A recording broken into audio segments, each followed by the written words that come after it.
د خدای د سپېڅلی نظام زنده باد، اسلام زنده باد، اسلام زنده باد، اسلام اسلام اسلام زنده باد، زنده باد. بسم الله الرحمن الرحیم. یو ورور پوښتنه کړې ده، وایي په اسلام کې د دورې وهل ستا او کیا کوي په کومه اندازه به وي؟ په بعضې ټولنیزو شبکو کې ځینې ویډیوګانې ما لیدلې دي چې په هغه کې ډېر سخت په ظالمانه انداز خلک وهل کېږي. نو وایي زه پوهېږم چې د دورې حد خو ستا، خو په کومو حالاتو کې او په څنګه کیفیت باید وي؟ د دغه ورور د پوښتنې په جواب کې باید ووایم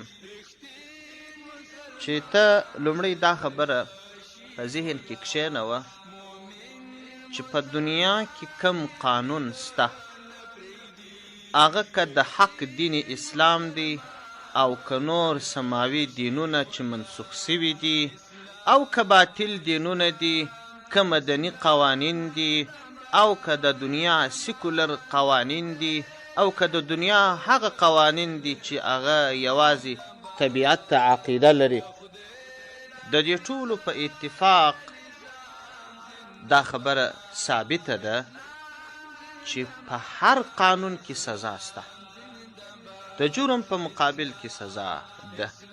په دنیا کې بدون استثناء داسې قانون نسته چې سزا دې پکښې نه وي. البته فرق پکښې سته، په ځینو قوانینو کې سختي وي، په ځینو قوانینو کې ظلم و وحشت وي، او په ځینو قوانینو کې بیا عدل وي، لکه د اسلام په مبارک دین کې چې د سزاو لپاره د عدل قانون سته.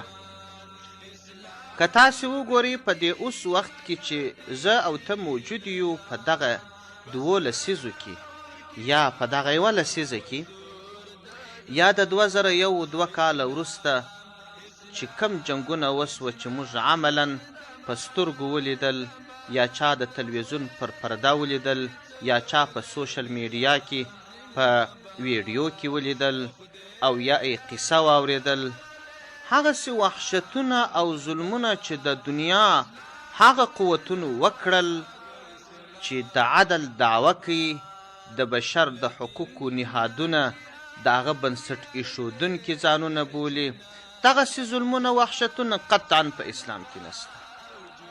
قطعا په اسلام کې دا نسته چې یو څوک پر یو کور باندې چاپه ووهي، هلته ښځې او ماشومان، ګناه او بې ګناه خلک، د دوی په قانون مجرم او غیر مجرم، څوک ووژني، څوک بندي کړي، څوک ټول شپه لڅ لپړ وغورځوي، بندیان لڅ کړي، سپیان ور حواله کړي، په شپو بدخوابۍ ورکړي. قطعا د دغه قوانینو د دغه سزاو بوی لا په اسلام کې نسته. قطعا په اسلام کې دا قانون نسته چې هر څومره بد وي، هر څومره بد وي، هر څومره ظالم وي، د یو انسان بربنډول دا په اسلام کې سخت جرم دی. د یو انسان دومره تعذیبول چې په سپو باندې وداړل سي، او د انسان داسې وحشت چې په کور کې یو کس دی ته مطلوب وي، ورسي د هغه کور ټول نر، ښځې، ماشومان، لویان، دا ټول څوک ووژني، څوک بندیان کړي، څوک پوړې مخې پرې باسي، څوک یخ ته وغورځوي، دا په اسلام کې نسته. د اسلام د مبارک دین چې کم عدل دی، کم شفقت دی، کم ترحم دی، غیر د هغه کس څخه چې تا ته یقین نه معلوم سوی چې دا مجرم دی، پر بل چا لاس پورته کول تا ته جایز نه دي. مجرم چې درته ثابت سو، تر هغه وخته چې محکمې دته سزا نه یې ولې، د یوې چپلاخې حق څوک نه لري، د یوې لښتې حق څوک نه لري. ابتدایي خبره مې دا کول چې سزا په اسلام کې سته، البته د عدل او د انصاف سزا ده. ګوره، حد د دورې په څه شي جاري کېږي؟ د زنا په حالت کې جاري کېږي، د شراب څښلو په حالت کې جاري کېږي، حد قذف کې جاري کېږي. د زنا په حالت کې چې کله حد جاري کېږي، ته ګوره د اسلام دا حد دومره ګران بللی دی اول غیر د قاضي څخه بل څوک دا کار نشي کولی. هیڅوک حق نه لري چې پر یو چا زنا ثابته کړي او هغه دې سزا ورکړي. دا کار یوازې د اسلامي محکمې دی. د دې دپاره چې هسې نه خلک د زنا په نامه باندې یو پر بل ظلم سره وکړي، چې عملا په سترګو یو څوک زنا وویني بیا هم د سزا حق نه لري چې چاته یې ورکړي. نه یې پلار ورکولی سي، نه یې ورور ورکولی سي، نه یې د اکا زوی ورکولی سي، نه یې قوم معتبر ورکولی سي. قاضي چې کله په دې موضوع خبریږي 4 شاهدان غواړي. 4 سره شاهدان به هغه کسان وي چې دغه کس چې مطلوب دی د ده سره به دعوه نه لري، د ده سره به دښمني نه لري. دا 4 سره کسان به عادلان وي. 4 سره کسان به دا دعوه کوي چې دا سړی ما عملا په زنا داسې ولیدی چې په زنا کولو بوخت و.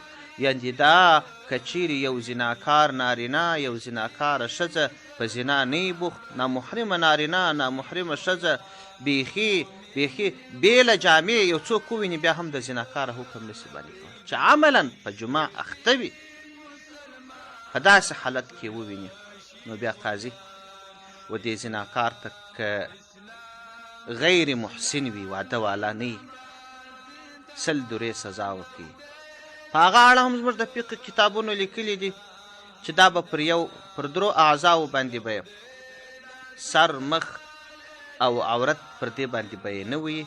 دا د بدن نور غړي چې دي دغه 100 دورې دا به پر مختلفو ځایو به یې وي، پر یو ځای به یې نه وي، هسې نه چې وایي د دې څخه د هغه یوه عضوه هلاکت راسي یا د ده هلاکت راسي، ځکه مطلوب هلاکت نه دی. سزا د حد سته، البته د عدل د اعتدال د تحقیق وروسته ده. شرابخوره ته هم 80 دورې سزا ورکوي. حد قذف والا دا هر یو بیل تحقیق او بیل تفصیل لري. د خبرو خلاصه مې دا ده چې په اسلام کې سزا وسته، خو هره سزا د قوي دلایلو د منطق استدلال مطابق د عدل او اعتدال په رڼا کې ده. نو الله تبارک وتعالی دې ټولو خلکو ته توفیق ورکړي چې د اسلام په مبارک دین کې داخل سي او د اسلام کې چې کوم شیان منع دي د هغو څخه ځان وساتي او د سزا سره به نه مخ کیږي، او د هرې سزا په اړه د اعتراض پر ځای چې یې کوي اول واري د هغه سزا په اړه معلومات لاسته راوړي. لکه تا چې معلومات وغوښتي ډېر دې ښه وکړل. هیله ده په داسې موضوعاتو کې چې د بشر حقوق تش په نامه نهادونه او یا هغه ادارې چې سخت ظلمونه وحشتو باندې سترګې پټې کړي دي، پر هغه سترګې پټې کړي دي چې مسلمانان هغه بربند د تلویزیون پرده په سوشل میډیا کې نر ښځې په سپیانو داړل او کپسونو ته غورځول، پر هغو ټولو سترګې پټې دي. په یوه موضوع د اسلام تا ته راپورته کوي، هغه هم دی غلطه تعبیري، تا ته مو غلطه درکوي، او دلته د بشر د حقوقو نارې وي. نو هره موضوع چې تا ته عرض سي اول واري تحقیق کوه، لکه دا اوس چې دې وکړي ښه دې وکړل. هغه نور د حدودو په اړه هم ډېرې خبرې سته تفصیل واره، خو د ټولو بیانول ګران کار وي یا وخت ډېر نیسي. والسلام علیکم ورحمة الله.